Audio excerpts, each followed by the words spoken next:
Hello and welcome to Top Class with me, Duncan Crawford, where we're visiting the WorldSkills competition. Many countries are experiencing a growing skills gap. What can be done about it? Well, WorldSkills is a massive international skills contest, the largest in the world, and it aims to help. Held every 2 years, more than 1,400 young people are competing in more than 60 different technical disciplines, and I travelled to Lyon to check it out. So this is the 47th WorldSkills competition. If you've never heard of it, it's essentially like the Olympics, but for skills. And almost every kind of skill you can think of is being put to the test here. Plumbing, bricklaying, hairdressing, cooking, welding, robotics, you name it, it's basically here. And it's part of this absolutely huge competition. I've just arrived and I'm at the entrance to this giant convention centre on the outskirts of Lyon, and there's some kind of artwork with lots of LED lights and music playing out in front of me, and it's packed full of young people. Let's go and see if we can meet some of the competitors. My name is Tyler Turkowski. I'm a Canadian competitor in refrigeration from Calgary, Alberta, Canada. And how's WorldSkills treating you so far? So it's an intimidating experience, that's for sure. I'm a refrigeration mechanic, so WorldSkills really shows people that what I actually do, because I do mostly grocery store refrigeration, and I find that when I tell people what I do, they don't actually understand what refrigeration is, right? They think, oh, I work on fridges, but there's lots of things that come into that. Grocery stores, large commercial buildings, to even in Canada we have furnaces and air conditioning. And these are giant refrigerators, for lack of a better term. Is that a good way to describe it? Yeah. Like in Canada we have hockey rinks, and to make that ice sheet, it's a whole industrial process. It can go from little things to your fridge in your hotel room to big, large industrial processes like building ice or large warehouses that are freezing ice cream, right? Like it's very different in scalability, but it's all the same process that we learn. So one of the big things about this event is that it puts a spotlight on vocational education and skills. From where you're from, do you think there's a lot of support for vocational training schemes or not at the moment? So where I'm from Canada, Alberta, and my high school started with vocational studies very early on with welding and construction, and I was never a kid to go in to school. I didn't want to go get a degree, and I was much better with my hands, and those programs, like my welding and my construction class, they pushed me towards pursuing something like that, which I'm now doing refrigeration. I've been doing it for 4 years. We get paid to do an apprenticeship, like we do 10 months of work, 2 months of school, and then in that school time our government subsidizes it. I basically get paid to go to school. I come back, I'm guaranteed a raise, and then after 4 years I get my ticket, and I have a piece of paper, like a degree, that shows that I have this skill and that I can really work anywhere in Canada. How's WorldSkills been going for you so far? We have to build a fridge, for lack of better terms, but it just depends on how well you actually manufactured your pipe work, and when you go to braze joints, in refrigeration, if it doesn't hold pressure, it's not good. So you can have all the pipe work done, and if it's leaking out, they won't let you continue on and do the rest of your work. Right now it's going well, but we'll find out in the next couple days, I guess. Good luck on getting it working. Yeah, thank you, I appreciate it.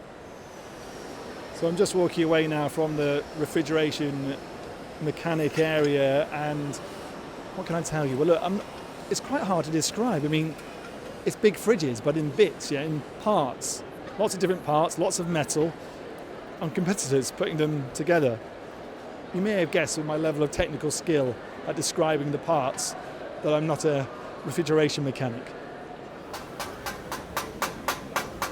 Hi, my name is John Peros, and I'm the Director of Partner Channel at Autodesk. So this is probably the most amazing technical education event you'll ever see. So what's so special to me about an event like this is that you can pass a culinary competition and a welding competition and a home construction competition right next to each other. And so you've got people of all different types of trades from all across the world here showing off their skills. How important are events like this to encourage young people to take up vocational schemes and skills?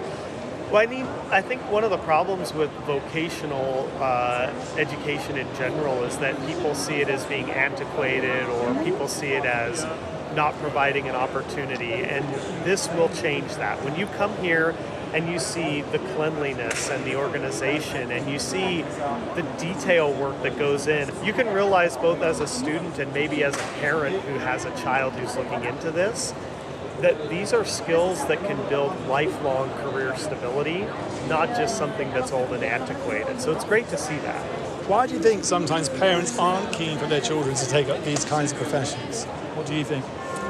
Yeah, I think for me, specifically, I'm from the US, and I think what a lot of people don't realize is that a vocational career can propel you to an excellent family life and an excellent stable income. For instance, a high school graduate in the US can become an electrician through apprenticeship and have a starting salary around $70,000, and that's almost double the median income in the US right now.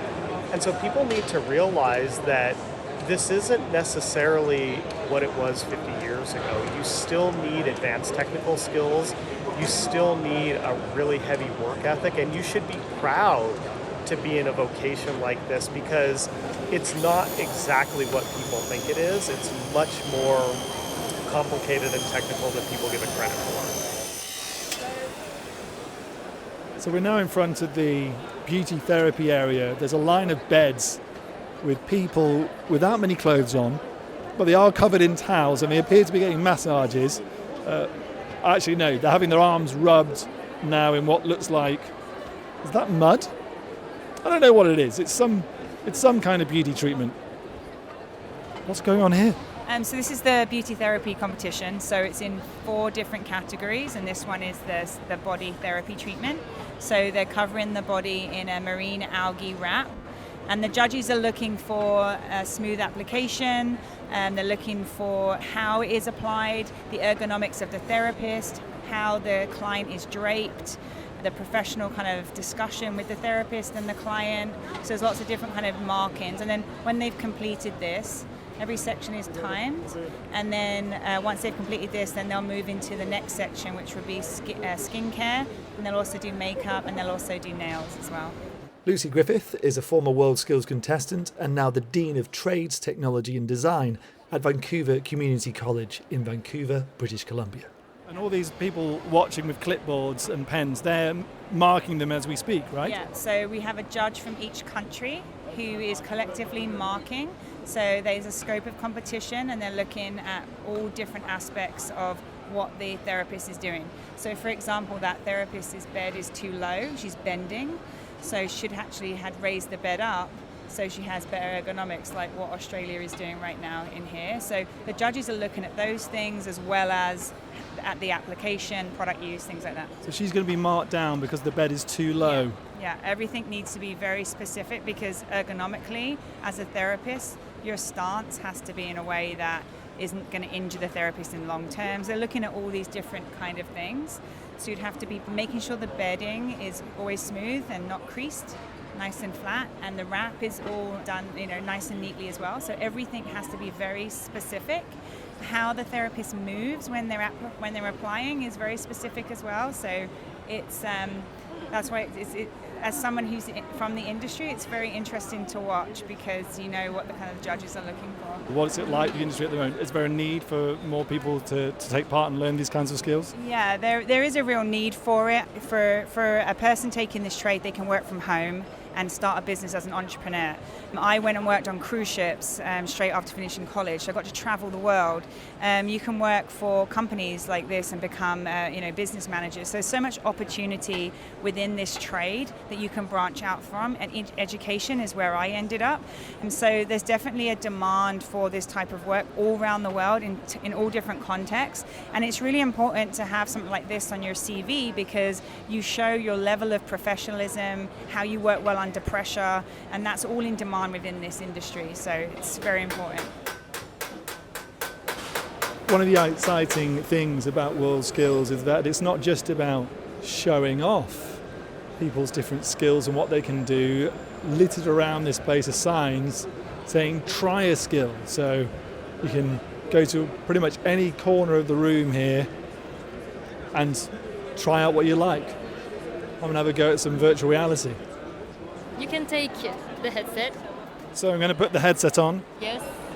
So once you see something, Yeah. tell me. Okay, I'm now in a virtual world and I can see a flatbed sewing machine. Okay. What am I meant to do with this? Is it okay? You Yeah. can see? Okay. This is quite spooky. Yes, it is. My name is Liza and I'm doing modelization 3D for virtual reality app into the world of textile. Today we show into the WorldSkills how we use the machines and the tools for pattern makers. This is the headset. Yes, that's the headset. It's a MetaQuest Pro. We create a virtual reality app for students and companies into the fashion school for fashion and textile world. Just walking around this giant expo centre, it hits you just how enormous it is. I know I'm going on about it, but it's like the size of 7 or 8 giant aircraft hangars all stuck together. Hi, my name is Shay White. I competed in WorldSkills Kazan 2019 in cooking, and I am a WorldSkills Champions Trust representative for the Americas. Describe to people what's happening.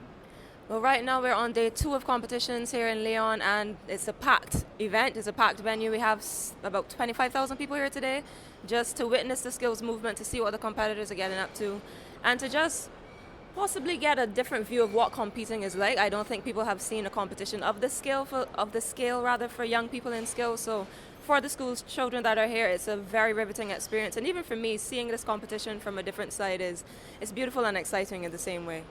And give people a flavour of the kind of skills which people can see in action. All right, so we have 63 skills being offered here. Cooking being the skill that I competed in. We have bakery and patisserie, hotel reception, 3D development, game art, graphic design, fashion technology. We have some showcase skills in butchery, wicker work, leather work as well. So any skill that you do with your hands you can find here in Lyon. When people are walking around looking at these different kinds of skills on offer, what kind of impact does that have? How does it help improve the uptake of vocational education training? Well, you know, skills and pursuing a skill is still seen as very taboo. People tend to push for academics. So you can see here that being a skills person is lucrative, that as a skills person, we are the backbone of society in a lot of areas, whether it be bricklaying, carpentry, cabinet making, and even something like my skill in cooking. Everybody has to eat, you have to provide for people. So being able to see that there's other avenues to pursue in terms of a career choice, and even if it's just something that you're interested in as a hobby, seeing it being done here by people around your age or just slightly older than you is a very good experience for school children to have. Why do you think there still is a taboo, as you put it, about some vocational education training schemes? I think it has a lot to do with culture, where people are from, as well as parents. A lot of parents like to gloat about their children, and there's nothing wrong with that. Everybody wants their children to be doctors and lawyers and architects, but at the end of the day, it's about the passion and the love for your job. We spend so much of our lives working, and I believe that when you're doing something for such a long time, you should enjoy it. So I believe WorldSkills is setting the tone and setting the pace for people to realize that pursuing a skill isn't a bad thing. Pursuing a skill can be the thing that gets your country, your village, your child on an international platform and an international stage. As you say, you competed here as a chef. Yes, I did. Talk us through how different skills are judged. How strict is it? It is very difficult. WorldSkills is like the Olympics of skills, if you will. There is a very stringent process. I can't speak to all of the skills, but for cooking specifically, I think when people think of chefs, they just think you go into the kitchen and you cook, but it's not that simple. You have to consider your sanitation and your safety. We work with a lot of very sharp equipment. There's skills tests that test your ability to be able to work without physical machinery and have to do things by hand. And there's just so much that comes into play. Your deportment, how you present yourself on a day-to-day, how you carry yourself with the other competitors and with your experts. So there's so much that goes into being a skills person and competing at this level. So for the people that are witnessing it, I think it will be an eye-opening experience. The first one would be the speaking room. Is our initial category, so it's smaller than the Seattle view room. Yeah. It's a smaller room. It's up to 2 people, and I think it will fit you very well. That is expensive? Actually, it's cheaper. Oh, okay. I'm going to keep my voice down because this is a live assessment of hotel receptionist skills. I think I said it already, but there's loads of stuff going on here, all different kinds of skills. There's a butchery area, there's a hairdressing place beside me as well, where people are busily cutting the hair of mannequins.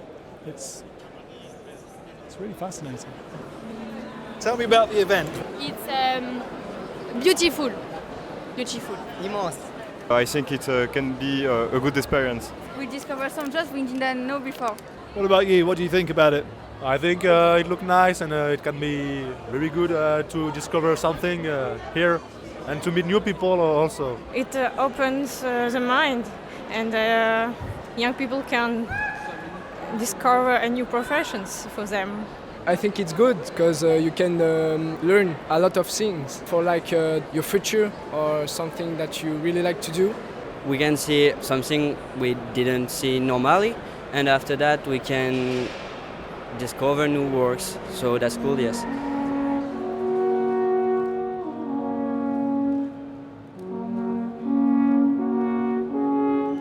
So one of the priorities of the OECD is to promote better policies to improve vocational training. And the OECD's teamed up with WorldSkills International and other stakeholders to develop a new global test to assess the skills of people doing vocational education and training, or VET, VET for short. The new PISA VET initiative aims to help policymakers compare the quality and effectiveness of VET programmes across the world. Yuri Belfelli is in charge of PISA and the development of PISA VET.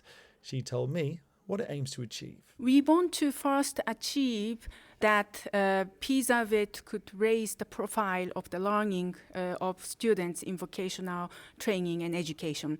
And PISA VET could highlight the kind of skills that these students are developing and using, and value that these kind of skills are as important as other skills traditionally assessed in the test. What makes it difficult or more challenging to assess vocational skills than maths and reading? PISA has been already trying to understand the capacity of young people to apply their knowledge and the skills. But in the vocational education and training, it is much even more challenging to capture these skills. So we are trying to highlight and illustrate and understand how young people in a real job settings apply and employ these skills and competencies necessary for the jobs. Are there any particular challenges to doing that?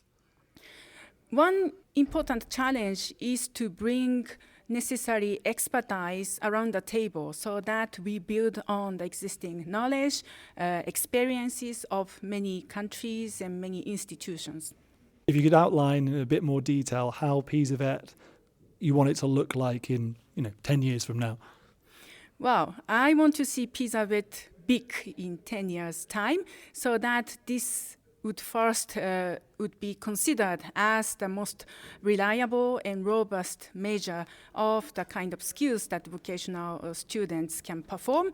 But also we want to consider the ever-changing context of the skills development and skill use, so that we can cover the range of skills which probably are not necessarily important today, but would become important in 10 years, 20 years to come. The OECD is working with WorldSkills for this PISA VET initiative. Tell us about that partnership. This partnership is very promising, and also this WorldSkills Forum itself shows the importance of connecting learners, institutions for training and vocational education, and employers. So WorldSkills is a kind of partnership which could let us think about the needs of the employers and how we can translate that into the activities to assess the skills of students. When you're looking around the venue, meeting young people, seeing all this in action, how important are events like this to try and engage young people in vocational programs? I see that young people getting into the tasks of the competition look very interested, motivated, and engaged in the tasks. That's what education and training systems needs to strengthen. And nowadays, in education systems and training systems, many educators are saying that there's a declining trends of young people's engagement. So this kind of practical activities to highlight what students have has a potential to make learning and training more engaging for young people. So you've got all sorts of different things happening. Like I said before, I'm next to the manufacturing team challenge at the moment, so you might be able to hear some of the work going on. They're trying to build something. I'm not sure exactly what it is, but they're filing down pieces of metal. They've got drills. Someone's on a computer going through what looks to be different sorts of dimensions, and there's someone else working with another person selecting the tools to manufacture what looks like it's going to be some sort of table or perhaps some sort of wardrobe. That's what they're trying to make at the moment. Hi, I'm Sky from Australia. What are you doing here today? I'm a supporter for Team Australia. A professional supporter. You've got to fly across the world to France, to Lyon, to support your team. Yes, we did. Not a bad job. No, it was worth it, definitely. And what's it like here, looking around, walking around the event? It's amazing. The atmosphere is just unbelievable. You just see so many different countries all together, looking at different opportunities that people could have in their future careers. And when you see these different skills on display, does that inspire you to try different things, look at different professions? Yes, it does. I wish I saw this when I was a little bit younger. I might have taken a different role in life if I knew all these things could come about, yeah. That is the very loud sound of a metallic saw cutting through a big hunk of metal. Blimey, he's not even wearing earplugs. Actually, I lie, he is wearing earplugs just as well. Is metalwork a popular career to pursue in France? Yeah, well, actually, it's not really known, to be honest, by young people. So we have created videos and websites to attract young people in these jobs. Hervé Lamez from the French Trade Association for Metalworkers. So our challenge is now to attract young people in the business, and there are a lot of opportunities and large opportunities in this business, because from a very, let's say, simple level in the companies, in a few years you can grow up in the company, and at the end have your own company after a few years. So it creates a lot of opportunities for young people. So this is what we try to explain in this here at the WorldSkills. And what do they have to do for the contest? The challenge is to create a masterpiece in 3 days and a half. They discover the piece when they arrived. So they discovered the masterpiece this morning. They have 3 hours to study the plans and to imagine how they will build the masterpiece. And after, they have 3 days to build it. And then after, they will be quoted according to the precision of the dimension. There is also a mobile system in the masterpiece, so they have to reproduce the mobile system and so on. So it's a complete set of skills you have to demonstrate. And whoever creates the best metal masterpiece. Exactly, they have to create that, and it's quite a challenge, to be honest. In a corner of one of the warehouses, there are crowds of people because there's a helicopter they're all gazing at. And not far from there, there's some bright red sporty cars with their hoods up. And this is where e-learning materials for vehicles company Electude has an area. This is Dimitri Og, their regional director for Europe, Middle East and Africa. What's going on here? Describe the scene. All right, so this is the automotive technology area, and this is where the best car mechanics in the world are showing off their skills. And we talk about car mechanics, but actually it's no longer mechanic. Cars are now electric and electronic and basically computers on wheels. So these are the best technicians in the world. And specifically, we're standing here in the front where you see 3 cars, and they have been didactically prepared, because you want to create faults on a car that a competitor or an apprentice in a school has to diagnose.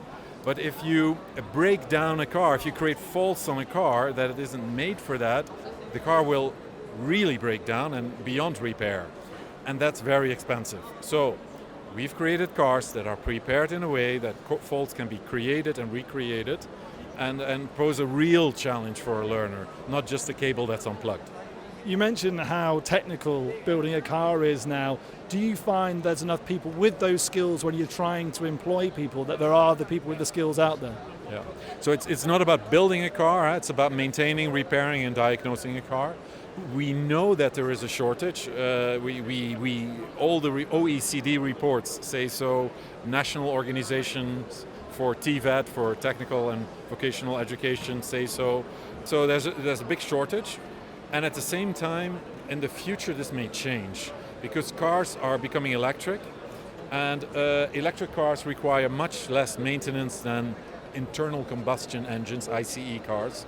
Is it a different skill set that's going to be required for the future then with the growing popularity of electric cars? You definitely need different skills. And do you need a different skill set? Partially. You need to learn different things. And one of the main struggles is that teachers in schools, educators, tend to have been to school when electric cars weren't around yet, and they haven't been trained. So they struggle to train young people on electric vehicles and on hybrid vehicles, which are of course partially electric. So how do you overcome that issue? Because that seems a pretty difficult issue to solve. Yeah, well, and frankly that's an issue that we cannot solve because we develop learning materials for learners, for students. Teachers can use them to actually upskill themselves, but then you depend on the intrinsic motivation of the teacher. Governments, schools will have to do other things. We would gladly help and make our materials available, but we are not a teacher training organization.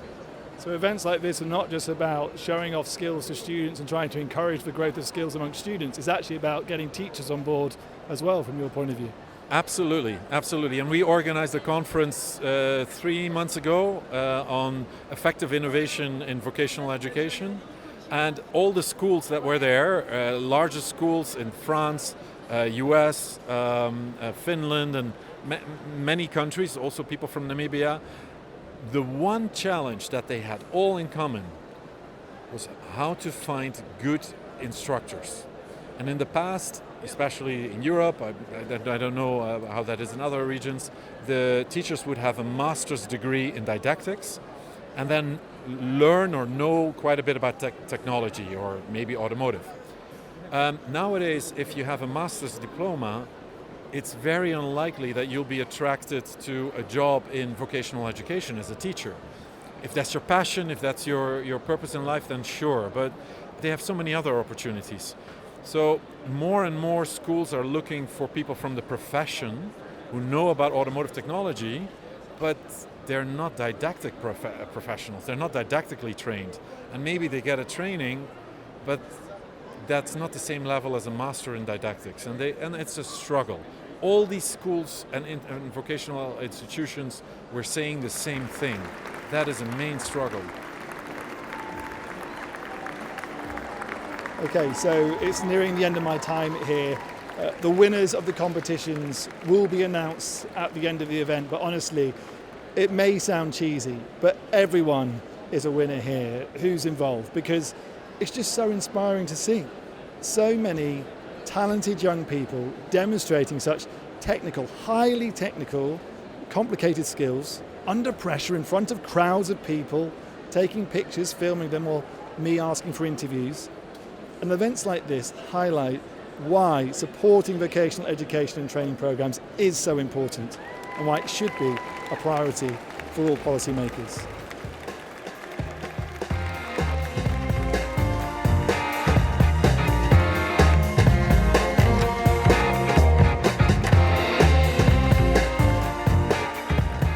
So that was the end of my visit to WorldSkills. If you like this podcast, then please give us a follow and check out our other episodes available on all quality podcast platforms. All the best and see you soon.